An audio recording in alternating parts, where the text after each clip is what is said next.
¿Qué apreciación tuvieron?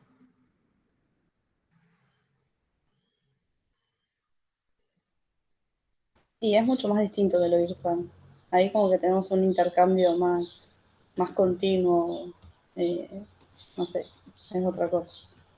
Estás en contacto con tus compañeros, todo. Sí, sí. Y respecto al aprovechamiento de la clase, como a la claridad de los contenidos o de las exposiciones, ¿les parece más o menos lo mismo o que cambia algo? Como para saber hacer una comparación entre esto, yo porque particularmente muy pocas veces cursé virtual, algún curso, alguna diplomatura he hecho virtual y digamos, tengo mi apreciación de lo que es, pero no digamos a nivel universitario, entonces quería saber un poco a ver cuál había sido su experiencia, qué les había pasado con esto.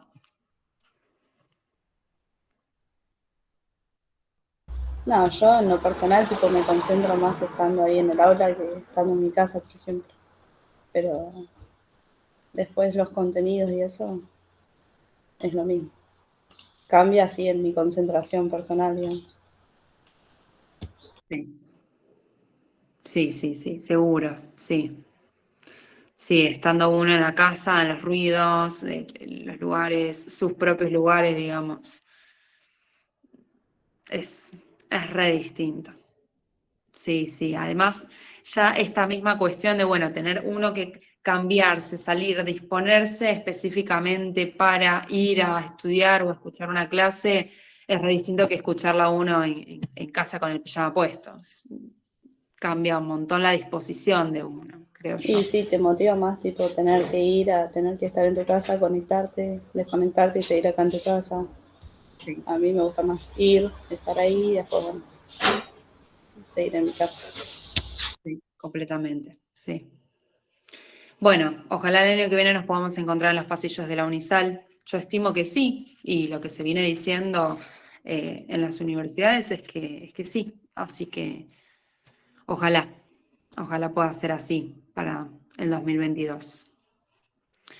Bueno, arrancamos con nuestra última clase, porque la clase, la semana que viene, si bien tenía pensado encontrarnos o el lunes o el jueves de manera sincrónica, va a ser a más modo clase de consulta, o les quería consultar también a ustedes como para ver qué preparar para la semana que viene. Si a ustedes les vendría mejor alguna clase de consulta, algún tipo de repaso de lo que ha sido la materia entera, si quieren repasar algún módulo en particular, los quería escuchar a ustedes antes de planificar un poco la semana que viene y las actividades de la semana que viene. Que tampoco quiero atosigarlos justamente porque ya, digamos, están ahí de las fechas de los finales. Así que si nos vamos a encontrar de manera sincrónica, digo, quiero que sea algo que realmente nos sirva para la cátedra. A ver, ahí están poniendo el chat. Repaso general. Bien, bien, perfecto. Bueno, pienso alguna actividad de repaso general, seguramente para el día jueves. Para el día lunes tenía pensado mandarles un video sobre transferencia, que es el último texto del módulo 5, que en realidad es un tema de la transferencia, digamos, es un contenido que, si bien lo hemos abordado un poco en la clase, ha sido medianamente explicado, quiero que quede bien claro. Así que el lunes les voy a mandar un video sobre el contenido de transferencia con el texto, el último texto del módulo 5. Y el día jueves entonces nos podemos encontrar para hacer una especie de repaso general de la cátedra. Bien, bárbaro. Bueno, veo que hay algunas vistas en los videos que terminé de enviar ayer en la página de YouTube sobre más allá del principio de placer. No sé si han utilizado también la guía orientativa, si han podido leer, si han podido ver los videos. Primero quiero abrir como para ver si hay alguna duda, si hay alguna consulta sobre ese texto, que es muy importante porque, digamos, acá en el texto de Más allá del principio de placer, vamos a encontrar la definitiva dualidad pulsional. Acá cambia también un poco la teoría de los sueños. Dice que al fin y al cabo no todos los sueños son necesariamente realizaciones de deseo inconscientes. Cuando se encuentra con los sueños de los traumados de guerra, de las neurosis traumáticas, empieza a pensar que por ahí algunos sueños vienen a cumplir otra función que no son sí o sí realizaciones de sueños de deseos inconscientes, sino que algunos sueños vienen a cumplir con la función de poder elaborar algunas vivencias, poder elaborar algunas experiencias que no han sido debidamente elaboradas. Y por eso la persona sueña una y otra vez con las mismas cosas, porque se está intentando ligar la energía psíquica que ha quedado desligada, motivo de situaciones traumáticas. Y acá en este texto también se elabora el concepto de lo que es el trauma. El más allá del principio de placer define lo que es el trauma para él, una nueva definición de trauma. Viene a ser un suceso que irrumpe en la vida de la persona, en la continuidad de una persona, rompe con el aparato psíquico, con una membrana, dice él nombra acá en este texto al aparato psíquico como si estuviera recubierto de una membrana. Y un suceso, una vivencia tan fuerte e inesperada, viene a romper un poco con esa membrana y es por eso que, como irrumpe en la continuidad de la persona, sucede, digamos, un suceso traumático que es inesperado y eso hace que esa vivencia no tenga ligadura psíquica, no tenga inscripción psíquica. Por eso toma el sentido de lo traumático. No tiene palabra, no tiene representación palabra. En este texto también diferencia lo que es el miedo del terror y la angustia. Nombra 3 caminos, toma 3 investigaciones para investigar lo que es la pulsión de muerte. Principalmente toma la compulsión a la repetición. De esto, digamos, hablan los videos de Más allá del principio de placer. Esos son los temas, digamos, fundamentales del texto. Profe, ¿la fuente diferente al principio del placer es la pulsión de muerte? ¿Cómo? Vos en una parte del video dijiste que había una fuente que era diferente a la del principio del placer. ¿Esa es la de la pulsión de muerte o la de compulsión a la repetición? Sería la de pulsión de muerte, porque compulsión a la repetición es, por así decirlo, un producto o una consecuencia de la existencia de la pulsión de muerte. Como en todos nosotros habita la pulsión de vida y la pulsión de muerte, puede que muchos de nosotros caigamos en este mecanismo o tengamos este mecanismo de la compulsión a la repetición, volver a repetir una y otra vez las vivencias que no pueden ser inscriptas, que no pueden tener o que no tienen hasta el momento ligadura psíquica. Sí, pero esa fuente es la pulsión de muerte.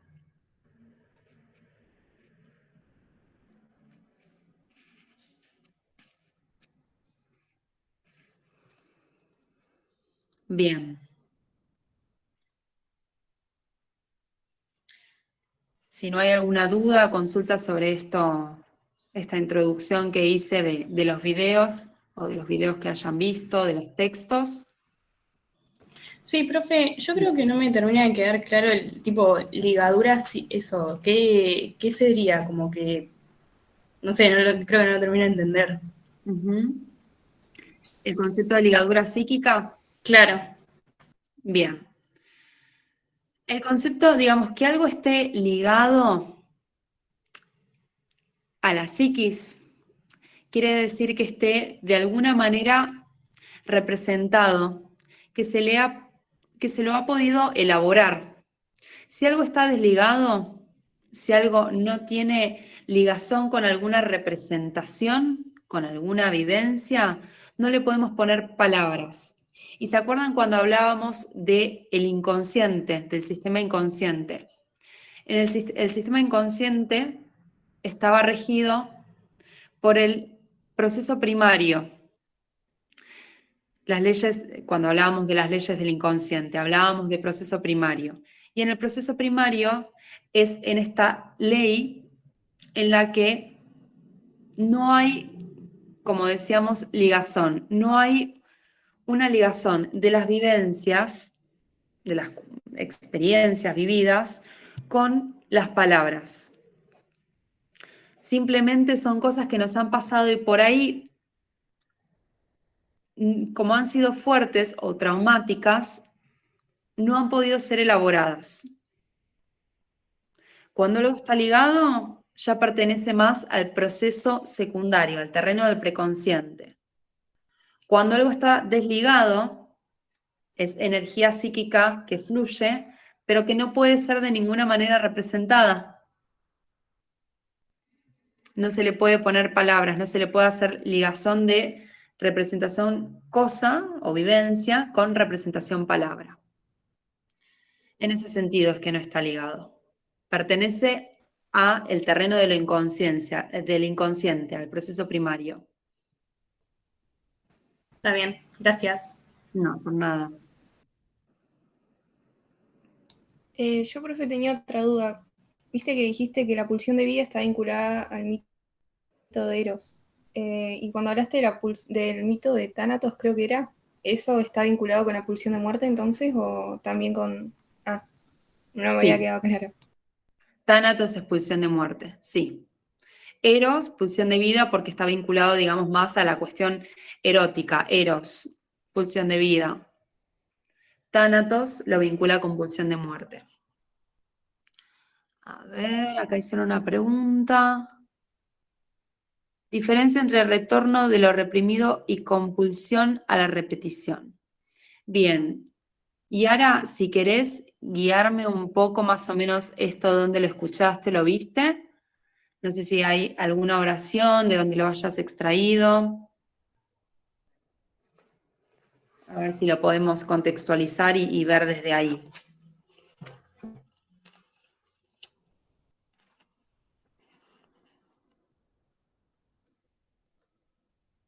Pregunta de la guía. Bien.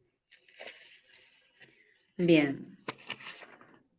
A ver si encuentro algo acá como para apoyarnos en esa explicación.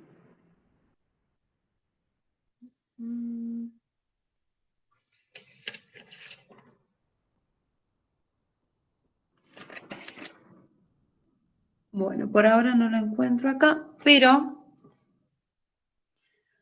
retorno de lo reprimido hace referencia a algo que vuelve del terreno de lo inconsciente. ¿Se acuerdan que si hablábamos de que algo estaba reprimido, está en el terreno de lo inconsciente? Vieron que no todo lo inconsciente está reprimido, pero sí todo lo reprimido está en el terreno, en el sistema inconsciente. Entonces, algo que retorna de lo reprimido quiere decir algo simplemente que se nos viene a la conciencia algo que era inconsciente, algo que estaba reprimido. Y no necesariamente implique una compulsión a la repetición.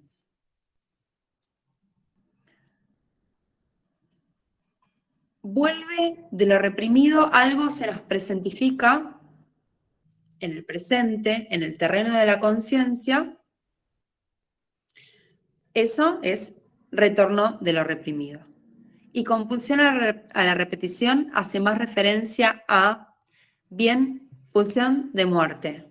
Algo que retorna una y otra vez y no necesariamente al terreno de la conciencia, sino que se nos hace presente mediante actos, mediante cuestiones o formas que nosotros volvemos a repetir una y otra vez, mediante sueños, mediante conductas, mediante acting outs,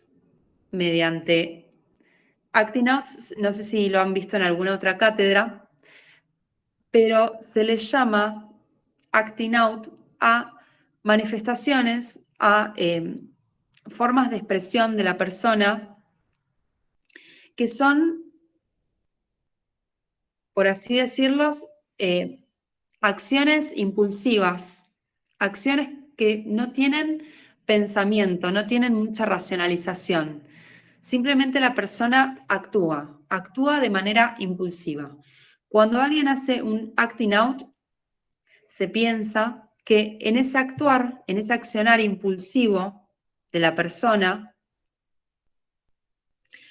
está queriendo transmitirnos algo, está queriendo decirnos algo del terreno de lo inconsciente. Por ejemplo, un acting out es por ejemplo, un intento de suicidio. Algo que retorna, digamos, desde lo más oscuro, desde lo más profundo. Y si bien no logró el cometido del suicidio, sí es un acto al que hay que poner el ojo, porque algo con este mensaje nos está queriendo decir.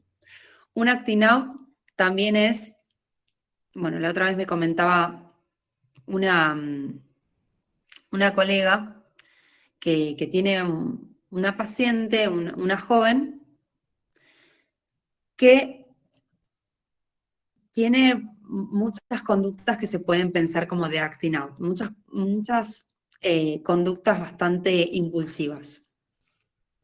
Es una joven que consume droga, consume cocaína, consume marihuana, de manera bastante frecuente. Comienza a ir a terapia con mi colega, con mi compañera, digamos, y estas conductas un poco empiezan a disminuir. Estas conductas, digamos, que se pueden pensar autolesivas, autodestructivas. Bien del lado de pulsión de muerte. Vieron que la pulsión de muerte destruye. Bueno, estas conductas las podemos pensar desde ese lugar, desde la pulsión de muerte. Empieza a disminuir el consumo una vez que empieza a ir a terapia, pero la paciente la tiene hace como 5 o 6 meses. La paciente este último tiempo empieza a disminuir la cantidad de veces que va por semana.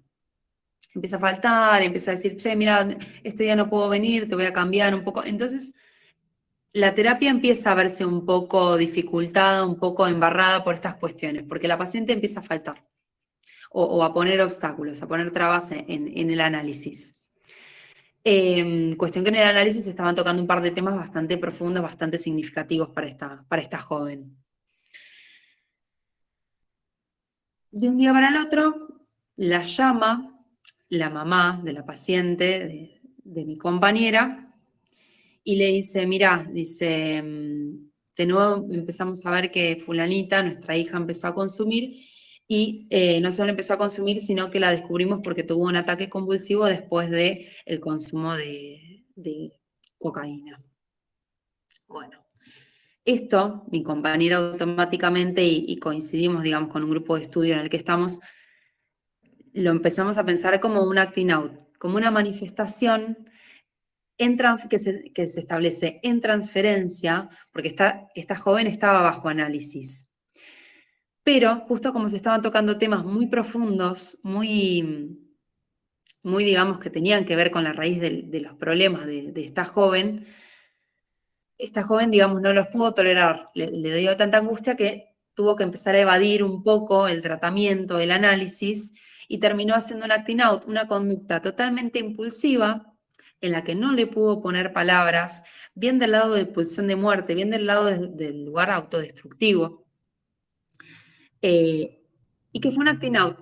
Fue un aviso, un llamado de atención, un actuar impulsivamente, acting out, digamos, para afuera, se actúa algo en la presencia, en el presente, algo que no se le pudo poner palabras. acá se atacó a ella misma y atacó también, en cierto sentido, lo pensamos que atacó un poco al análisis, a la terapia, justamente como estaban tocando temas tan profundos y tan angustiantes para ella no los podía representar todavía, no les podía generar esta ligadura psíquica, esta energía, no la podía ligar mediante las palabras. Entonces terminó haciendo un acting out. Eso como para poner un ejemplo cómo podemos ver la pulsión de muerte, el acting out. La compulsión a la repetición, por ejemplo, la podemos ver en conductas repetitivas de esta joven que antes, digamos, de la terapia, consumía mucho, una y otra vez, de manera repetitiva. También algunas enfermedades enfermedades o trastornos o diagnósticos que se pueden pensar muy desde el lado de compulsión a la repetición, desde pulsión de muerte. Por ejemplo, también son las anorexias, las bulimias. La persona repite una y otra vez las mismas conductas que son autolesivas. No les pueden poner palabras, entonces repiten estas acciones. Desde Lo- Ay, sí, perdón. ¿Los TOCs también entrarían o no? No entran los, en eso. los TOCs pertenecen más a lo que es la neurosis obsesiva. Las obsesiones y compulsiones, justamente TOC es trastorno obsesivo compulsivo. Dentro de los cuadros vieron que teníamos neurosis y dentro de las neurosis podemos encontrar las obsesiones. Así que los TOCs por ahí los podemos ubicar más desde otro lugar, los pensamos más desde otro lado. Si bien también son conductas que son bastante autodestructivas, podemos pensar algo de pulsión de muerte acá. Podemos pensar algo de pulsión de muerte. En general, la pulsión de muerte lo van a ver un poco, no sé en qué materia verán, digamos, las estructuras más narcisistas. Justamente hoy vamos a tratar el texto de narcisismo, pero la compulsión a la repetición, los trastornos más de anorexia, bulimia, las conductas suicidas, las podemos pensar muy desde el lado de las estructuras narcisistas. Todos tenemos, digamos, cierto nivel, cierto rango de narcisismo, porque es necesario para conservar un poco la libido yoica, la libido del yo, pero después hay estructuras que las pensamos como más narcisistas, más que está 100%, casi 100% replegado la libido al yo y no tanto a los objetos. Ahora vamos a ver un poco de esto. Sí, Selena, dando por ahí algunos rodeos a esto, me quedé pensando que algunos TOCs los podemos pensar un poco como pulsión de muerte, pertenecen más al terreno de las estructuras narcisistas, pero hay algo de pulsión de muerte en estas conductas autodestructivas, en estas ideas fijas que se repiten también en la persona, en los TOCs. Pensándolo de alguna otra manera, por ahí sí.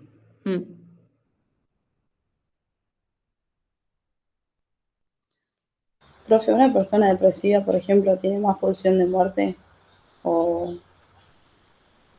o no es así? Sí.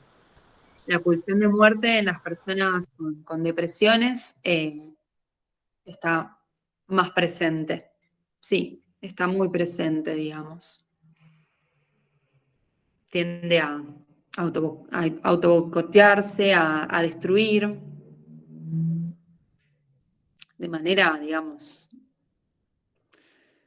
sin querer hacerlo. La pulsión de muerte se encuentra muy presente en las personas depresivas, sí, sí.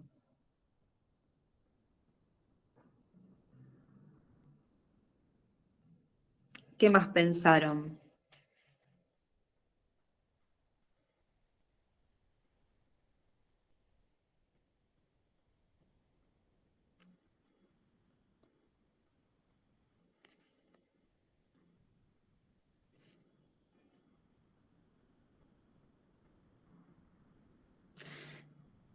Eh, la 6. La pregunta 6, y ahora era esto de retorno de lo reprimido, compulsión a la repetición, sí. Bueno, cualquier cuestión, volvemos a repasar la semana que viene. Ahora vamos a empezar con el texto de introducción al narcisismo, que es el texto que vamos a ver hoy. No sé si pudieron ver el video, simplemente es un video cortito en el que se grafica lo que es el mito de Narciso. Vieron que también con el complejo de Edipo habíamos trabajado el mito de Edipo. Ahora también, como habíamos adelantado, Freud toma mucho de las lecturas de los textos mitológicos como para representar algunas de sus teorías. Y el mito de Narciso le sirve un poco como para poder teorizar y ejemplificar qué es esto del narcisismo. Introducción al narcisismo es un texto que tiene 3 capítulos, está publicado en el año 1914, anterior a lo que es Más allá del principio del placer, anterior también a lo que es Segunda tópica, estas cuestiones, estas ideas que ya vimos. Antes de esto, encontramos Introducción al narcisismo, por eso por ahí vamos a encontrar que en el texto no se habla todavía de ello, por ahí tampoco se elabora mucho la idea de super yo, pero sí ya vamos a encontrar como algunos precedentes, algunas ideas que a Freud le sirven para posteriormente poder teorizar lo que es el super yo. Acá empezamos a encontrar algo de esto. ¿Por qué vemos narcisismo ahora? Bueno, creo que nos faltaban, digamos, como algunos conceptos trabajar, que ya los trabajamos en la cátedra, como para poder ahondar bien en este texto, porque narcisismo lo vamos a ver como 2 cosas diferentes, 2 ideas diferentes. Por un lado, el narcisismo, que es el narcisismo primario, es una fase del desarrollo sexual. Pero por otro lado, se habla de narcisismo secundario. Y esta idea es un poquito más larga. Vamos a empezar entonces por el narcisismo primario. Narcisismo primario, como les dije, es una fase en el desarrollo sexual. Freud lo ubica entre el autoerotismo y el amor de objeto. El autoerotismo, vieron que nosotros decíamos, bueno, el bebé nace y todavía no tiene constituido un yo. El bebé nace y es completamente en el primer tiempo autoerótico. Y acá les voy a leer algo sobre el autoerotismo.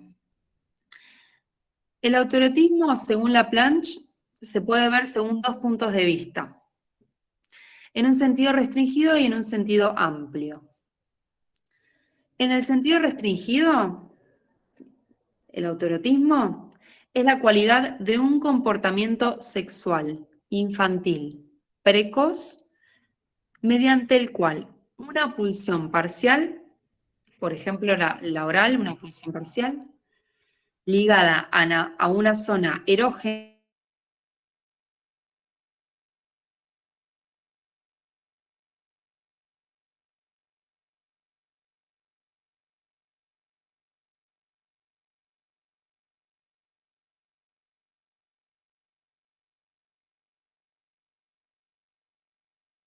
el yo. Este primer rudimento del yo, todavía no es yo, pero empieza de a poquito a conformarse, es muy temprano y va dando lugar al yo que va a caracterizar al narcisismo primario. Estamos todavía en la etapa de autoerotismo.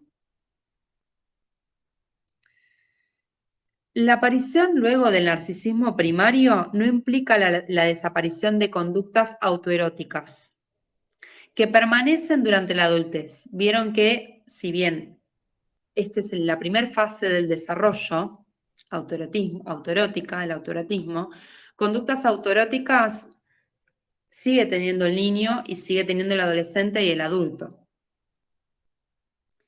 Por ejemplo, la masturbación. Eso es el sentido restringido del autoerotismo. En sentido amplio, autoerótico, entonces, es todo comportamiento sexual en el cual un sujeto obtiene satisfacción recurriendo a su propio cuerpo, sin necesidad de recurrir a un objeto externo. Entonces, autoerotismo restringido son las conductas que generan placer sin todavía haber un yo. O sea, la primera fase del desarrollo sexual, autoerotismo. Después, entonces pusimos primero, según Freud, fase del desarrollo sexual, autoerotismo. Después encontramos el narcisismo primario. En esta fase, narcisismo primario por el que todos, absolutamente todos nosotros pasamos, según esta teoría, es un momento en el que el bebé, el niño, se toma a sí mismo como un objeto amoroso, sin elegir todavía objetos externos. El bebé, el niño, se toma a sí mismo como un objeto amoroso. Freud lo llama His Majesty the Baby, su majestad el bebé.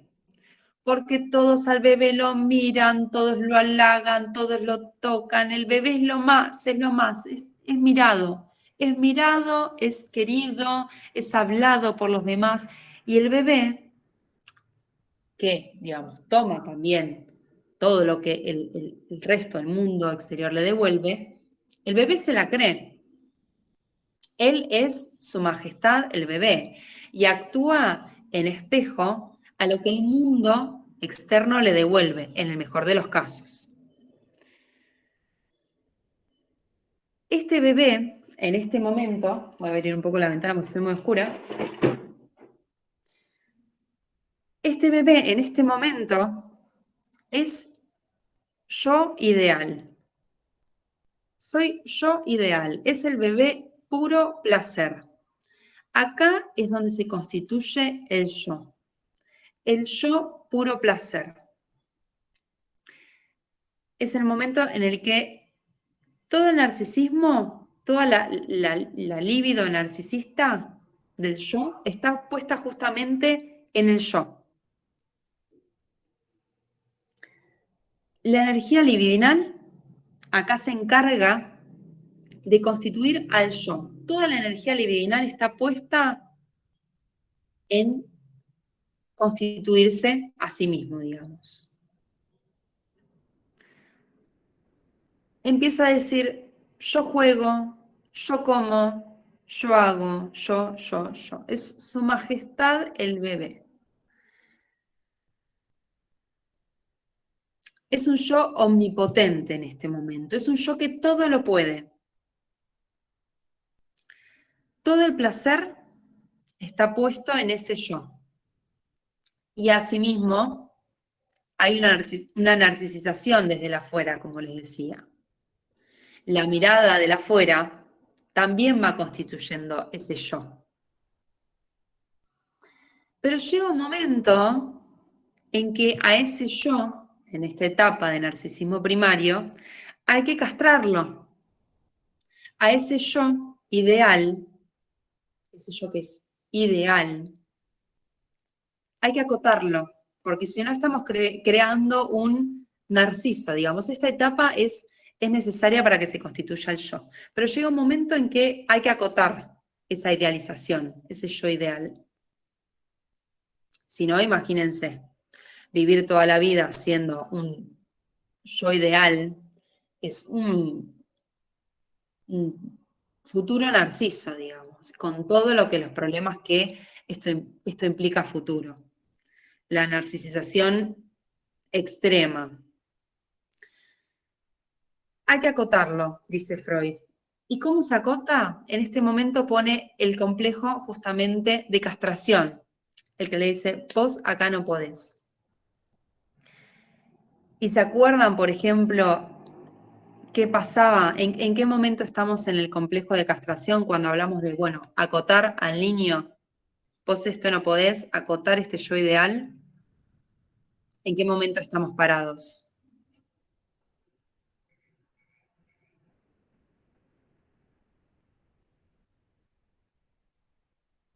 Saliendo del complejo de Edipo, ¿es eso? ¿A eso te referís? Exacto, estamos ahí en la etapa fálica. Sí, sí, sí. Exacto. Acá entramos dentro de la tercera etapa del desarrollo sexual que nombra Freud en este texto, que es el amor de objeto. La elección de objeto, el amor de objeto coincide con la fase fálica, ahí, complejo de Edipo, cuando se elige a los objetos externos, a el amor objetal. La libido puesta ya no tanto en el yo, no hay tanta libido yoica, sino que algo de esta energía, algo de esta libido empieza a ponerse más en el afuera, para hacer una elección de amor en el afuera. En este momento es en el que las pulsiones parciales se sintetizan, se organizan bajo la supremacía fálica y sobreviene el complejo de castración. A este yo, digamos, del narcisismo, a este yo omnipotente, había que irlo castrando, había que irlo limitando, y coincide, como dijo la compañera, con la fase edípica, con la fase fálica. La libido del yo, entonces, se dirige a la libido objetal, para elegir objetos parentales. Para pasar justamente del narcisismo primario a la elección de objeto, al amor de objeto, tiene que haber un descentramiento del yo. Y después, si queremos hablar de una cuarta fase del desarrollo sexual, que a veces es patológica y a veces no necesariamente, ahora vamos a ver los casos en los que sí, también, encontramos el narcisismo secundario.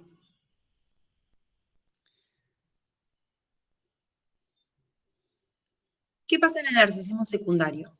Como les decía, a veces es esperable, a veces es normal, pero hay en casos en los que hablamos de patología narcisista.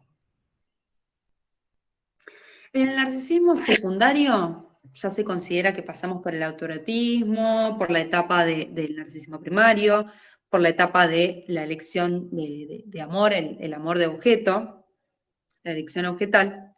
Después se pasa al narcisismo secundario, que es que el sujeto, la persona, retira la libido puesta en los objetos, en la tercera etapa, digamos, y vuelve a investir al yo, vuelve a cargar al yo de esta energía libidinal.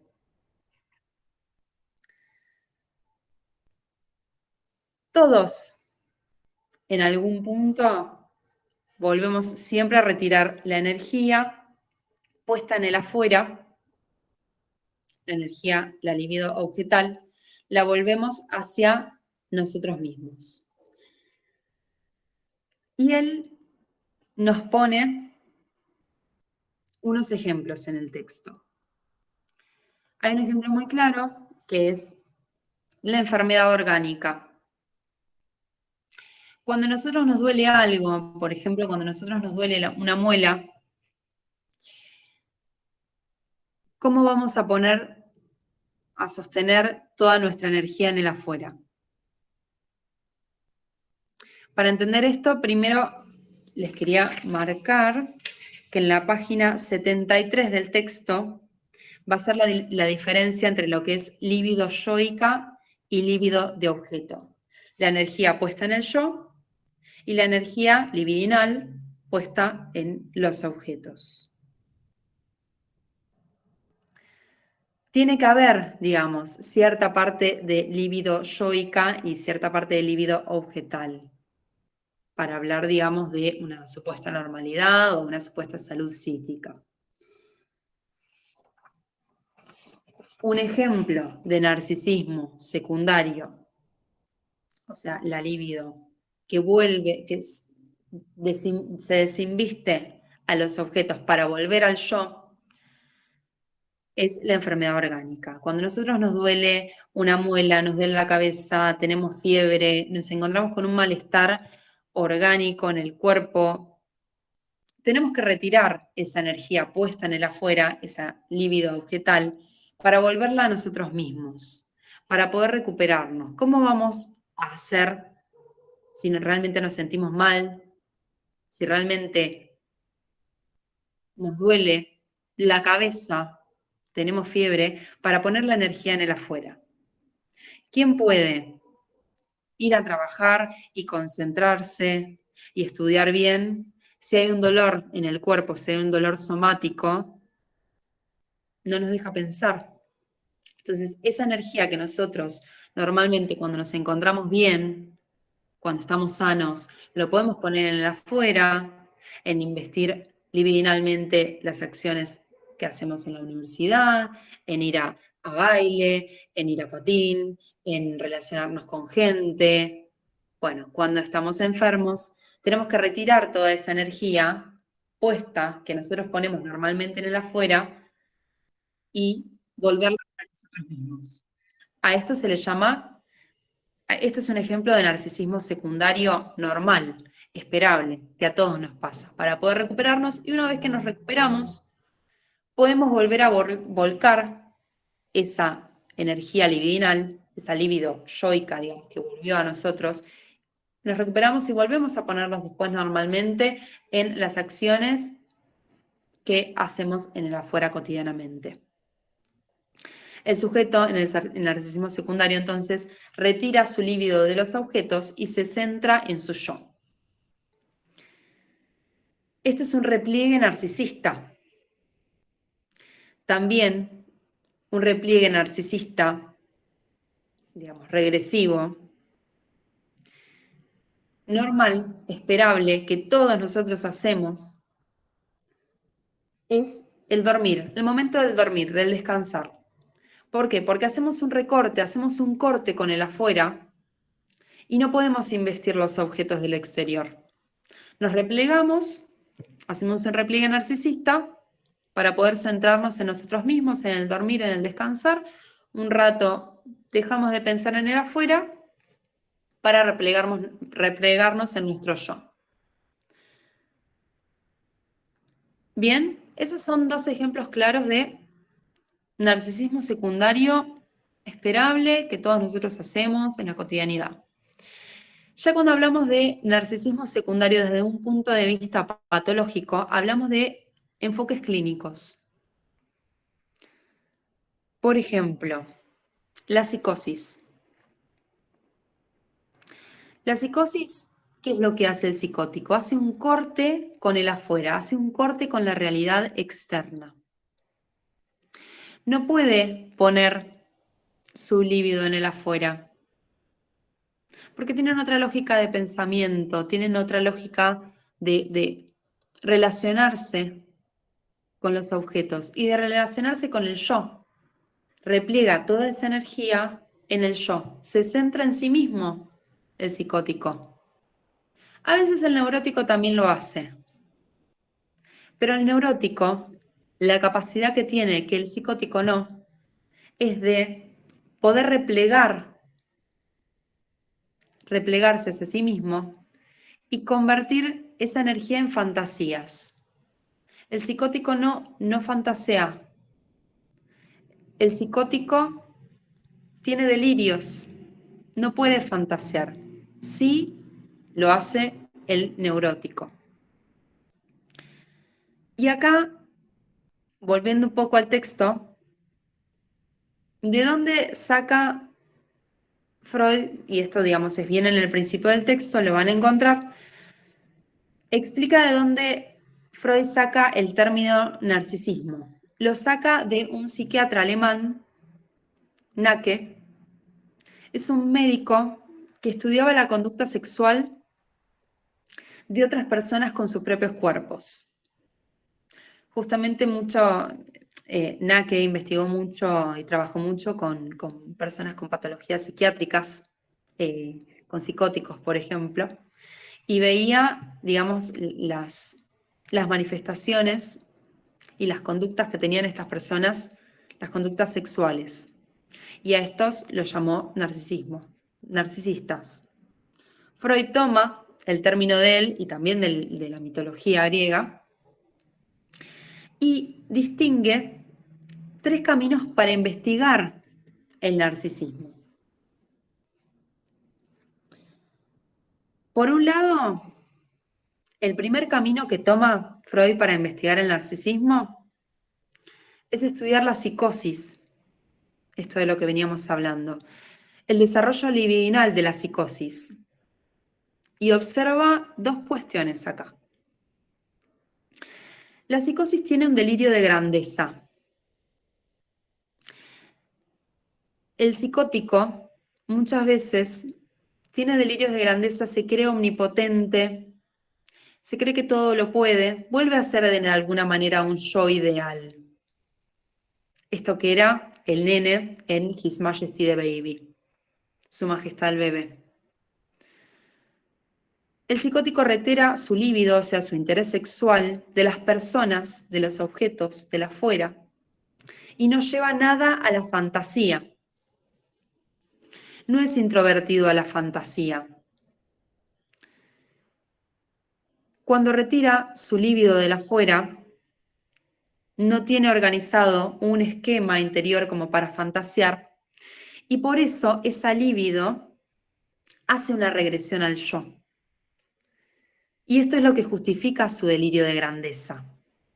La libido, digamos, el psicótico también tiene libido, como el neurótico. Pero lo que hace es regresarlo al yo. Toda la libido va al yo cuando hace un corte con la realidad externa. Entonces, por eso se producen los delirios de grandeza y de omnipotencia. En este camino de regresión de la libido hacia el yo, se ve entonces un ejemplo de narcisismo secundario. Es decir, cuando la libido objetal de los objetos regresa al yo, determina a una persona omnipotente. Es un narcisismo secundario. En relación también a lo que observa con los psicóticos, también observa a los pueblos primitivos y a los niños, a la vida anímica de los niños. Porque en ambos, tanto en los pueblos primitivos como en los niños, predomina el pensamiento mágico, la omnipotencia de la persona. ¿Qué pasaba? ¿Qué observaba Freud en los pueblos primitivos? Observaba que, por ejemplo, los pueblos primitivos tenían un pensamiento mágico cuando inventaban la danza de la lluvia, o cuando decían que, inventando alguna leyenda, iban a hacer que los árboles den frutos.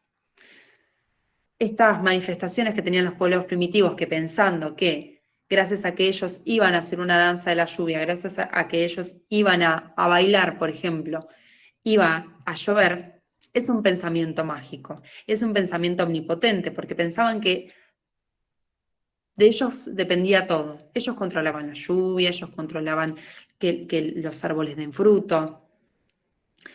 Entonces es lo que observa en los pueblos primitivos y también en los niños, que tienen un pensamiento mágico. Tienen cierta omnipotencia, que piensan que en los juegos controlan todo. El otro día tengo una pacientita muy chiquita en el consultorio y ella en los juegos, en los dibujos que hace, controla todo, absolutamente todo. Ella dibuja personas por ahí enfermas y ella las cura automáticamente. Ella siente que dibujándolas o poniéndole pegatinas arriba, curitas arriba de los dibujos que hace, ella cura todo. Tiene un pensamiento mágico, inocente. En cierto sentido, podríamos pensar omnipotente. Esta nena todo lo puede. Con una curita te soluciona todo. Es un pensamiento mágico. Bueno, esto es lo que observa Freud también en los niños y en los pueblos primitivos, los pueblos de hace antaños, digamos. Como les decía en la página 73, van a encontrar la definición está de libido objetal y libido yoica. Cuando la libido está ubicada en el yo, la llama libido yoica, o cuando está ubicada en un objeto o en el afuera, libido objetal. Les decía entonces que Freud distingue 3 caminos para investigar el narcisismo. Uno es estudiar la psicosis y su desarrollo sexual, su desarrollo libidinal. El segundo camino es la enfermedad orgánica, la enfermedad somática, la enfermedad del cuerpo. Esto que decíamos, cuando uno está enfermo, cuando uno tiene fiebre, dolor de cabeza, dolor de muela, retira la libido puesta en los objetos, lo que estaba puesto en el afuera, y la retrotrae hacia su yo. Aquel que padece una enfermedad o un gran dolor, retira la libido del afuera, se refugia sobre los mismos, y este dolor altera la distribución libidinal. Entonces, tiene que hacer un cambio de libido objetal a libido yoica. Este ejemplo también le sirve a Freud para estudiar el narcisismo. Y un tercer camino que encuentra Freud para estudiar el narcisismo es la vida amorosa de las personas. Y acá dice, una persona puede amar según 2 modelos. Una persona puede hacer 2 tipos de elección.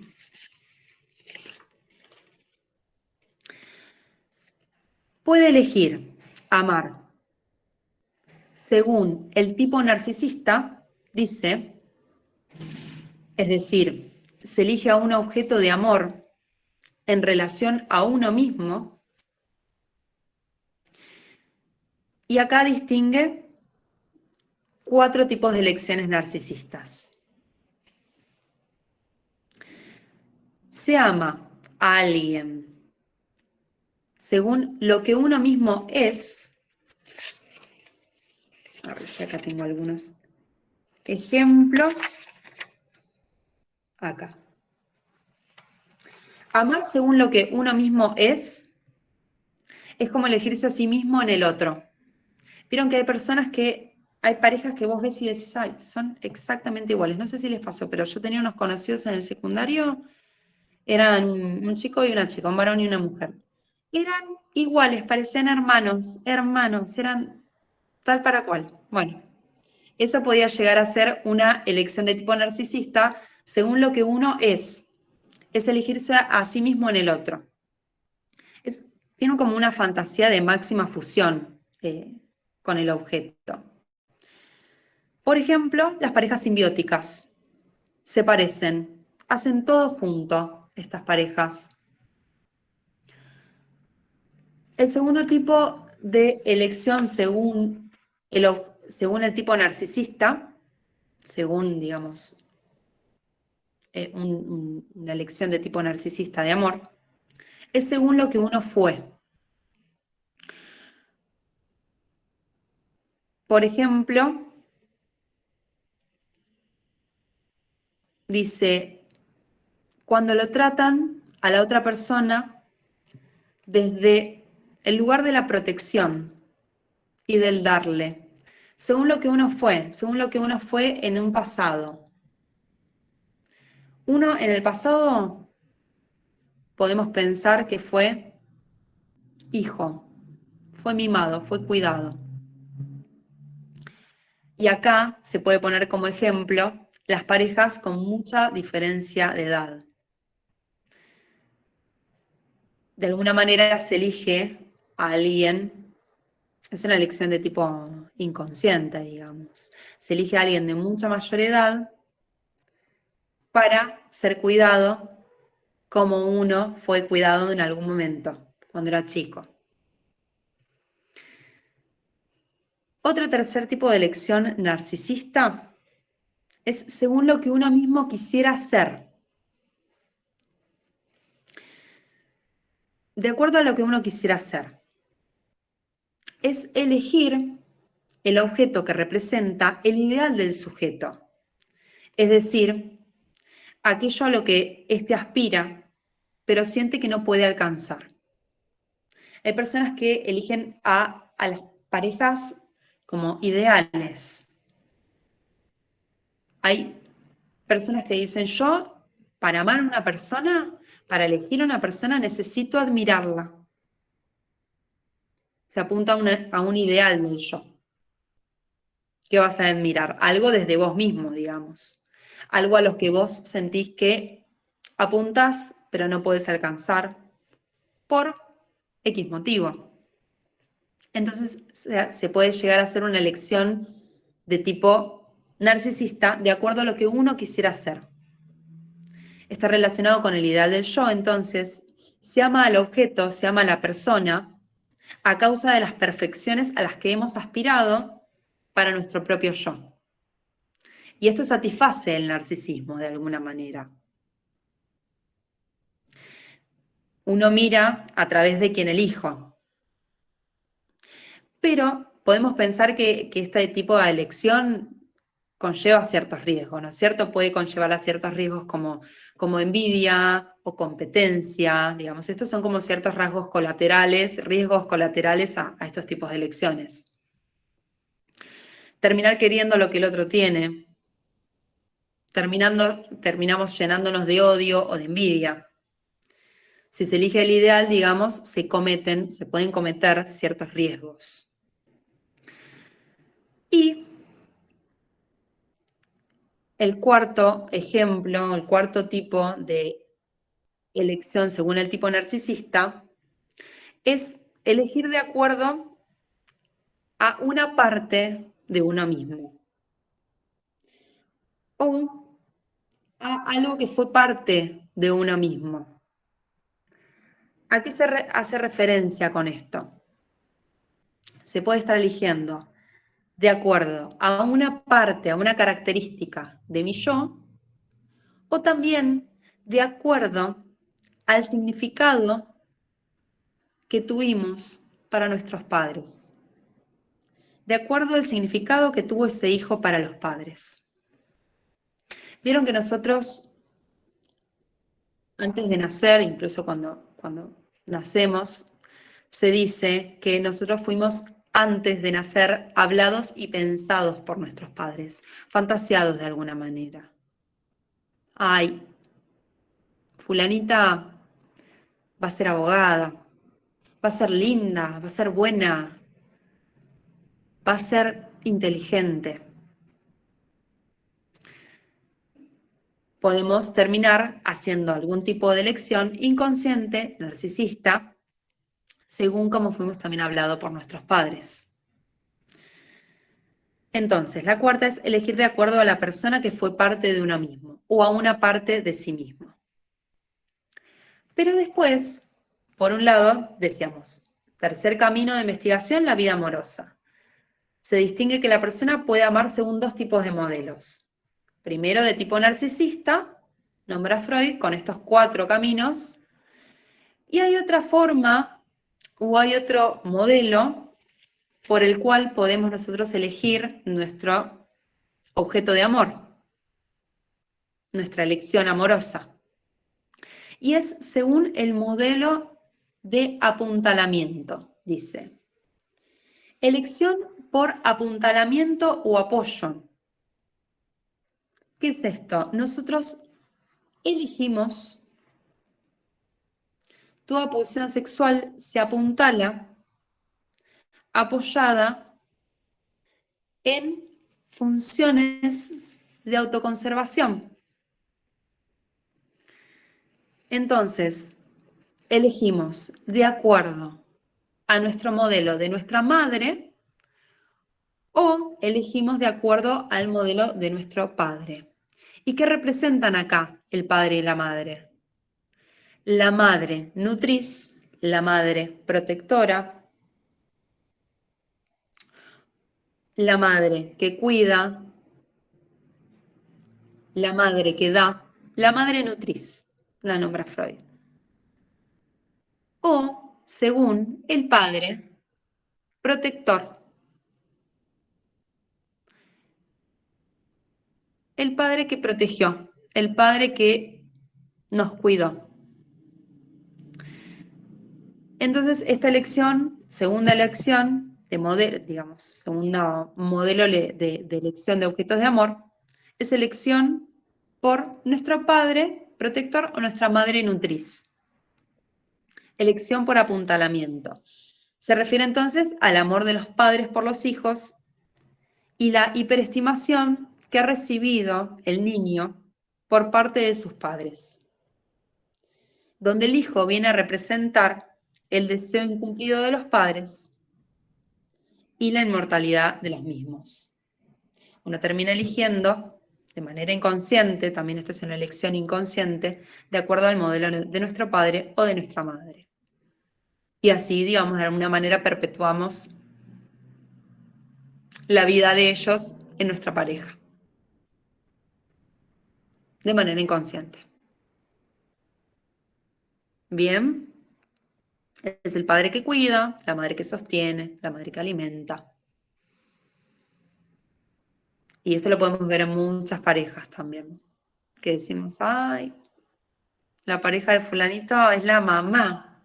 Es igual, mirá cómo se tratan. La trata como si fuera la mamá. También, los papás también lo mismo. Ay, mira, es igual al papá, la trata igual que el padre.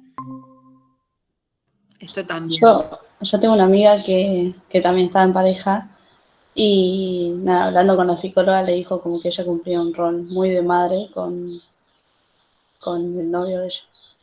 Claro, Mm. claro. Y puede ser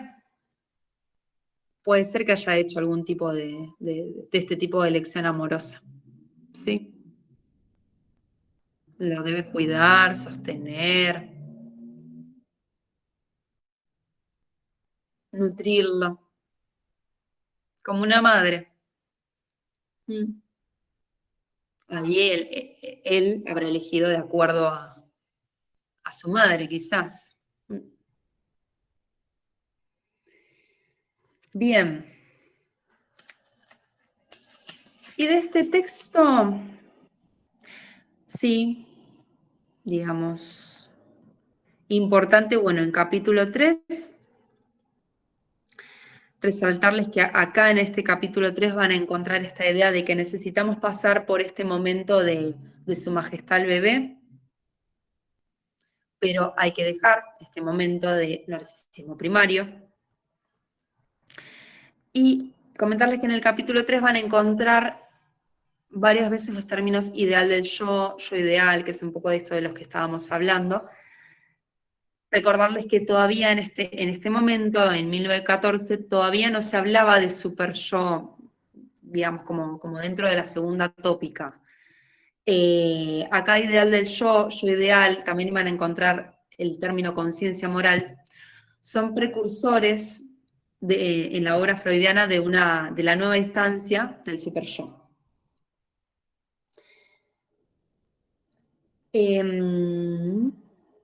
Acá son resúmenes que he hecho. Puse, el yo ideal tiene que ver con ese estado de no poder abandonar el narcisismo primario y querer conservar en el yo todas esas perfecciones. Acá pueden surgir patologías cuando no se puede salir de este narcisismo primario. Estructuras narcisistas a futuro. Las estructuras son narcisistas, imagínense, estamos ubicados dentro de entre los 8 meses y el año y medio, 2, cuando hablamos de narcisismo primario. Son estructuras que si quedan, digamos, ligados a este momento, las estructuras narcisistas son estructuras muy frágiles, son muy arcaicas, son muy primitivas. Es cuando recién se conforma el yo, digamos. Todo depende mucho del afuera. El afuera le devuelve mucho esto de, ay, el bebé lindo, hermoso, mirá lo que hace, se ríe, dijo mamá, todos lo miran. El bebé se la cree. Por suerte, porque hay una afuera que lo está libidinizando. Es un yo ideal. De eso hay que salir. Imagínense las personas que quedan dentro de, o vuelven a tener una estructura narcisista, la fragilidad que tienen. A veces el afuera no te devuelve esto mismo.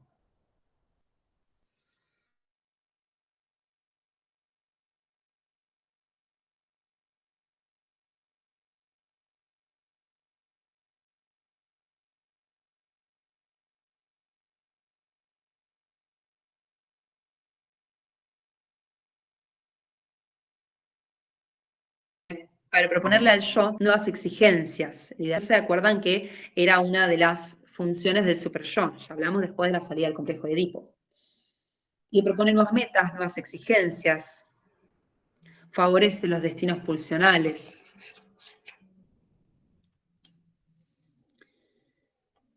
Ujú.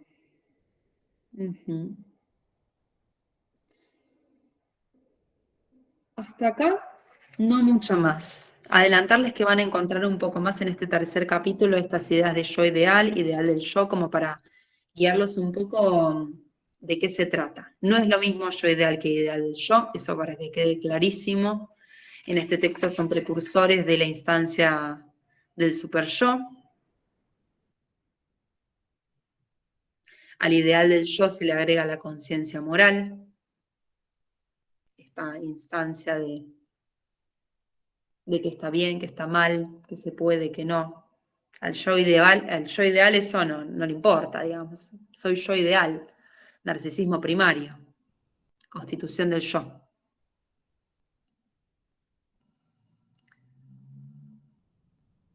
Bien. Bueno, y como para acá tengo un apunte también, relacionando un poco el narcisismo con el autoerotismo, creo que esto está bueno. En el autoerotismo recordemos que primer fase en el desarrollo sexual, no existe el yo todavía. En el autoerotismo es cuando se obtiene el placer, no existiendo el yo. Pero es necesario que no esté presente desde el comienzo el yo. Tiene que ser formado, tiene que ser desarrollado. Freud plantea que debe existir una nueva acción psíquica que constituya la formación del yo. No especifica en el texto cuál es esta acción psíquica, pero se infiere que es la identificación primaria, la que ayuda a constituirse al yo. Es decir, la libido puesta al servicio de la constitución del yo. La identificación primaria, ¿identificación de qué? De lo que todo el mundo desde afuera me dice, qué lindo el bebé, qué bueno, sos lo más, y el bebé se empieza a identificar con esto que le devuelve el afuera. Por eso, gracias a esto, se puede constituir el yo. Y toda la libido, toda la energía está puesta en poder constituirse. Después se sale mediante la castración, se pasa a la elección de objeto, con estas posibles elecciones de objeto de amor que vimos. Bien. Esto es el texto de Introducción al Narcisismo. Está bueno, a mí particularmente es uno de los textos que más me gusta para leer. ¿Alguna duda, algún repaso de esto, algo que hayan dicho, esto no se entendió, quiero volver?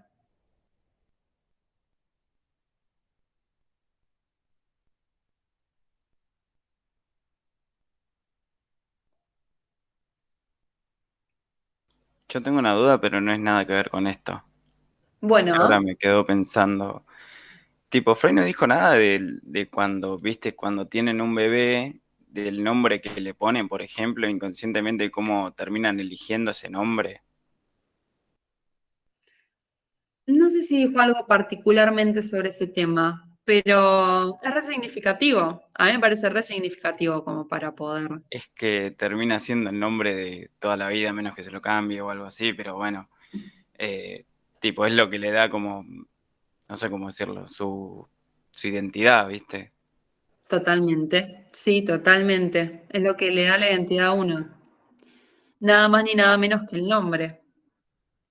Sí, sí, Sí, por sí, eso decía, digo, porque capaz que, viste, a la hora de elegir el nombre, tal vez ahí, viste, como que por ahí inconscientemente retraen algo del pasado y dicen, este es el nombre, viste, cosas así. Pero no sé, fue porque me acordé de que conozco un amigo que tiene el mismo nombre que el papá. Entonces ahora pensándolo me resulta raro que el papá le ponga el mismo nombre al hijo, como, no sé, por ahí querer que el chabón tenga la vida que no tuvo él mismo, por ejemplo, algo así. totalmente. Hay que ver cómo fue pensado este hijo. ¿Por qué le pusieron el nombre? Freud no sé si escribió algo puntualmente sobre esto, pero sí muchos otros autores y desde el psicoanálisis se puede pensar y se piensa, de hecho, en torno a esto mismo que decís, ¿cómo fue pensado? ¿Con qué ideales? ¿Qué esperaban para este hijo? ¿Qué se representaron? ¿Por qué le pusieron ese nombre? ¿Porque así se llamaba el papá? ¿Porque lo eligieron porque les gustó una novela que veían? Porque es el nombre de un... Bueno, les cuento algo personal mío. A mí me pusieron mi nombre, yo me llamo Maya por una bailarina clásica que se llama Maya Pisiskaya. Y yo hice danza durante muchísimos años. Entonces, de alguna manera, yo creo, interpretándome, que fui hablada un poco y pensada un poco desde ese lugar y bueno, finalmente terminé danzando muchos años. Ya no, pero sí fue una parte de mi identidad, nada más ni nada menos. Entonces yo creo que el nombre es re significativo. ¿Por qué lo pusieron? ¿Cómo fuiste pensado por ese nombre? Es que yo Mm, lo pensaba así justamente, que por ahí te eligen cierto nombre y te terminan formando para que ese nombre se vea reflejado de alguna manera, no sé. Tipo, mi nombre salió porque mi papá lo conoció, no sé si viajando en una IPF, y justo conoció y le resultó llamativo el nombre Yatel. Entonces se quedó con eso, averiguó toda la historia, qué sé yo, pero bueno, era un chabón que supuestamente estaba reformado, así como que tenía su vida, entonces siempre como que te quiere tirar para ese lado, o sea, pero busca esa formación. tal cual, tal cual. También el ejemplo que pusiste, esto de tu amigo, creo que era que es el nombre del papá. Hay nombres que se transmiten de generación en generación en la familia y eso tiene una impronta, ¿ah? Y hay veces ha pasado mucho en estas nuevas generaciones como que quieren romper un poco con esos nombres que vienen de 5 generaciones atrás a veces. Ah, yo también estaba pensando lo mismo, se termina corrompiendo todo. Uy, los líos que se arman cuando no quieren seguir con ese linaje. Sí, sí, sí, es súper Y significativo. es que, o sea, te pones a pensar que viene toda la historia atrás y por ahí, viste, como que decís, al final es todo igual, te dan ganas de ser por ahí un toque distinto, termina siendo la oveja negra después al final. Encima que tenemos el mismo apellido, Sí, también sí. el mismo nombre. Sí, sí, sí, es cierto, es cierto. Sí, Pero está bueno, buenísimo. eso es interesante para investigar, la verdad. Sí, sí, es re interesante. Es re interesante. De paso, ¿alguno vio la película? La fui a ver el viernes, me lloré todo. Yo nena, yo princesa. Es de una nena que nació género, sexo biológico con pene, digamos, se llamaba Manuel. Es una historia real, si no la vieron, es muy interesante, porque también todo lo que significa el nombre y la identidad. Es un caso en Argentina que se dio hace unos años ya. Está basado en un libro escrito por la mamá de Luana, esta nena, trans, de Buenos Aires, y bueno, ahora se hizo la película. Es el caso de la nena más chiquita que con 6 años logró el cambio de DNI por identidad con esta ley de identidad de género, que es bastante nueva, bueno, ya no tan nueva, pero en ese entonces, cuando se logró hacer el cambio de DNI, era bastante nuevita la ley. Y tuvieron unos líos para poder hacerle el cambio de DNI. Bueno, se me vino a la cabeza por esta cuestión de lo que significa el nombre en la identidad. En este caso, en una cuestión de identidad de género. Eh, pero, pero bueno, sí, cuán significativo es el nombre que nosotros llevamos en el DNI. También conocía a una mujer que tenía 30 y pico de años, no me acuerdo si se llamaba Patricia o Sandra, no sé, no me acuerdo bien. Pero bueno, le habían puesto el nombre por una tía fallecida.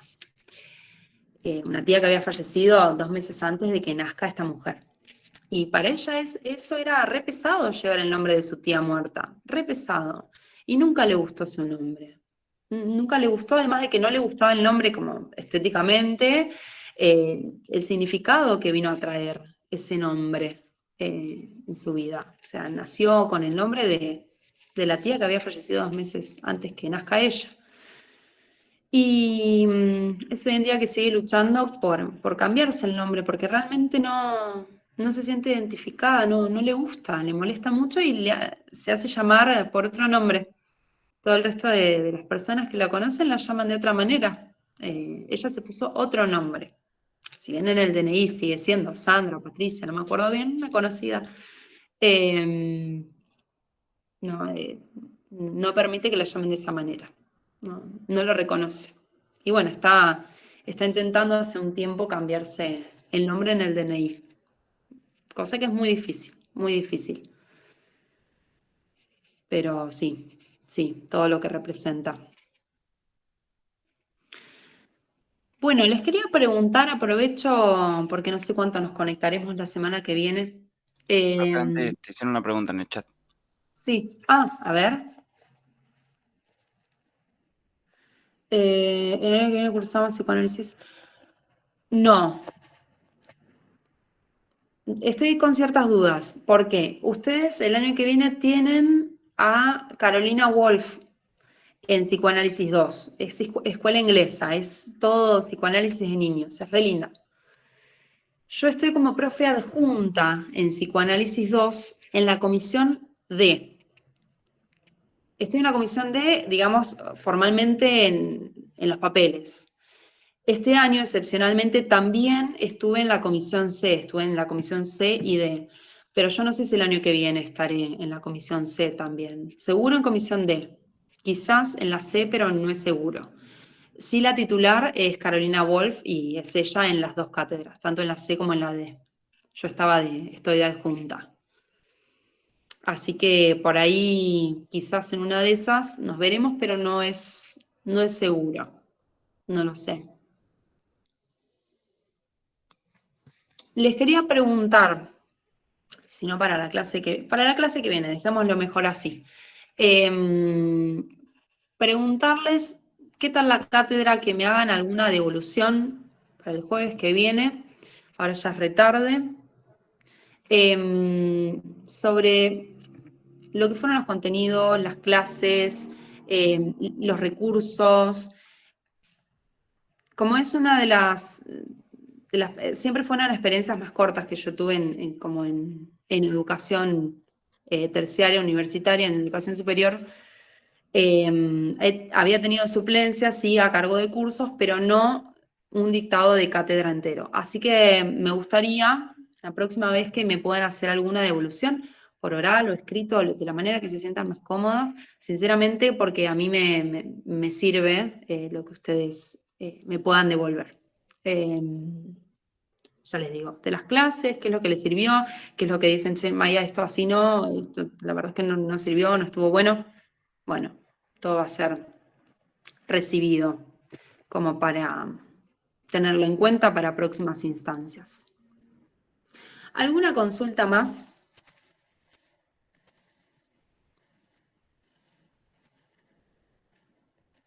¿Algún aporte, apreciación de que se hayan quedado pensando? Bueno, nos veremos la semana que viene entonces. ¿Tienen todas clases de consulta la semana que viene o alguna otra clase, algún contenido que haya quedado de alguna otra cátedra y no hayan alcanzado a trabajar?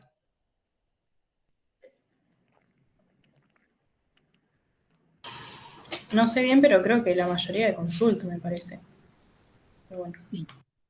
Sí, seguro. Bueno, listo. Descansen entonces.